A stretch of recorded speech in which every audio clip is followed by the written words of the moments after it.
السلام عليكم. بركاته. مين معايا؟ انا ايه محمد صحفي من موقع المواطن يا فندم. ايوه حضرتك. انا كنت عاوزه بس استفسر من حضرتك عن اخوك محمد عبد الرازق. محمد قالوا مات الصبح وبعدين رجعوا جابوا له جهاز شغل القلب تاني. ايه؟ قالوا مات الصبح الساعه 7. اه.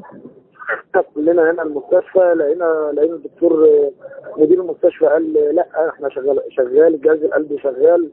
عملوا له قصه كهربيه شغلوا جهاز القلب تاني يعني هو دلوقتي جهاز القلب شغال بس لحد دلوقتي جدا جدا. تمام. مع انه هو كان كل اجهزته كانت فصلت الصبح. اه. مين اللي بعت لكم الخبر ده يا فندم؟ اللي ذاع الخبر. انا لقيت الدنيا كلها على الفيسبوك كاتبه الخبر، منين مش عارف. يعني حضرتك ما تعرفش؟ والله العظيم ما اعرف منين الكلام ده.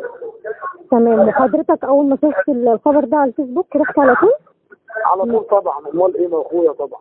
تمام يا فندم. بس هو ده اللي حصل والله. ماشي يا فندم.